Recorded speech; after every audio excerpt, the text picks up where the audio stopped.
नमस्कार दोस्तों, इस वीडियो में हम स्टाफ सिलेक्शन कमीशन के प्रीवियस ईयर क्वेश्चंस कवर करने वाले। ये हमारे सीरीज़ का 16वां पार्ट होने वाला है। चलिए सवालों को शुरुआत करते हैं। यहाँ पर सवाल नंबर 1 है, मेघालय की कौन सी पहाड़ियों में सर्वाधिक वर्षा होती है? ऑप्शंस है नीलगिरी, अरावली, खासी पहाड़ियों, शिवालिक। सही जवाब रहेगा ऑप्शन सी, खासी पहाड़ियाँ। ठीक है, मेघालय की खासी पहाड़ियों में सर्वाधिक वर्षा होती है। अगला सवाल है, गर्मियों में उत्तर भारत में बहने वाली गर्म स्थानीय हवा डैश डैश कहलाती है? ऑप्शन है आम्रवर्षा, पुरगा, चिनूक या फिर लू। सही जवाब रहेगा ऑप्शन डी, लू। ठीक है, गर्मियों में उत्तर भारत में बहने वाली हवा को लू हवा कहा जाता है। अगला सवाल, निम्नलिखित राज्यों में किसमें सर्वाधिक वर्षा होती है? ऑप्शन है गुजरात, राजस्थान, महाराष्ट्र, असम। तो निम्नलिखित में से असम राज्य में सर्वाधिक वर्षा होती है। अगला सवाल है, निम्नलिखित में से किस राज्य में मानसून सर्वप्रथम आता है? यहाँ पर ऑप्शन है तमिलनाडु, कर्नाटक, केरल, हरियाणा। सही जवाब रहेगा भारत में सबसे पहले मानसून आता है केरल राज्य में। ठीक है।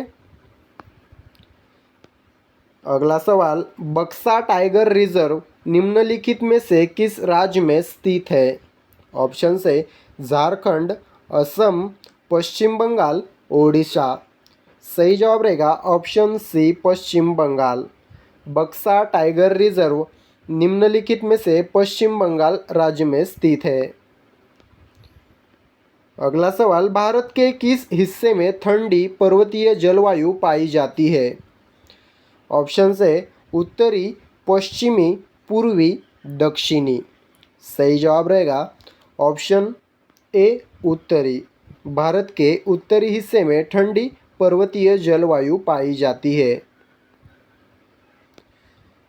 अगला सवाल, निम्नलिखित में से कौन एक भारत में आरक्षित जैवमंडल नहीं है? ऑप्शन है नंदा देवी, गिर, पंचमढ़ी, अगस्त्यमलाई। सही जवाब रहेगा ऑप्शन बी, गिर। गिर ये भारत में आरक्षित जैवमंडल नहीं है। अगला सवाल, ठंड के मौसम में चेन्नई का औसत तापमान कितना होता है? ऑप्शन है सॉरी ऑप्शन है 32 डिग्री से 33 डिग्री सेल्सियस, 20 डिग्री से 21 डिग्री सेल्सियस, 24 डिग्री से 25 डिग्री सेल्सियस, 29 डिग्री से 30 डिग्री सेल्सियस। सही जवाब रहेगा 24 डिग्री सेल्सियस से 25 डिग्री सेल्सियस। इतना औसत तापमान रहता है चेन्नई का ठंड के मौसम में।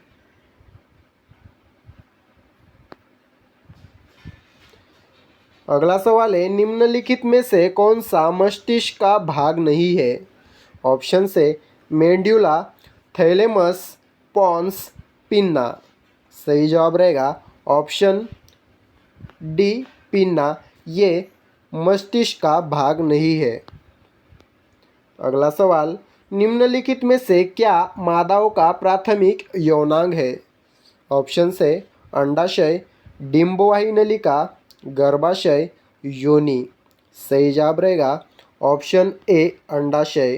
अंडाशय ये मादाओं का प्राथमिक यौनांग है। अगला सवाल, निम्नलिखित में से क्या एक प्राकृतिक ज्वालामंदक है? ऑप्शन है आरएनए, त्वचा, डीएनए, पुष्प। सही जवाब रहेगा ऑप्शन सी, डीएनए। ये एक प्राकृतिक ज्वालामंदक है। अगला सवाल, निम्नलिखित में से कौन रक्त में ऑक्सीजन अभिग्रहण का कार्य करता है? ऑप्शन है हीमोग्लोबिन, लाल रक्त कोशिकाएं, क्लोरोफिल, श्वेत रक्त कोशिकाएं। सही जवाब रहेगा ऑप्शन ए, हीमोग्लोबिन। ये रक्त में ऑक्सीजन का अभिग्रहण का कार्य करता है। अगला सवाल, डैश डैश वो नली है जो मूत्र को किडनी से मूत्राशय तक ले जाती है। ऑप्शन से मूत्रवाहिनी, मूत्रमार्ग, रंध्र संकोचक पेशी, महाधमनी। सही जवाब रहेगा ऑप्शन ए, मूत्रवाहिनी। मूत्रवाहिनी वो नली है जो मूत्र को किडनी से मूत्राशय तक ले जाती है। अगला सवाल, पोलियो रोग निम्न में से किस प्रकार के जीव के कारण होता है?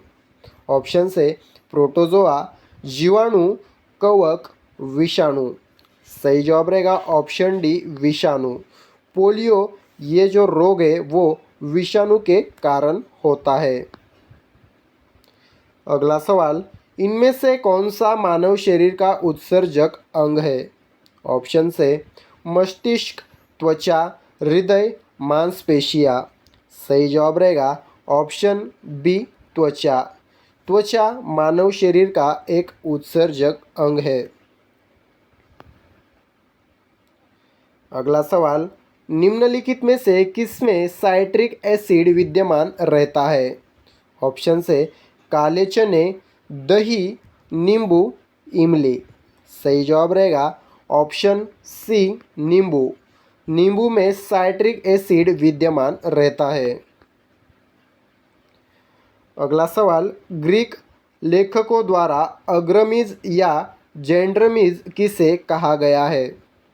ऑप्शन से अजातशत्रु, कालाशोक, महापद्मनंद, धनानंद।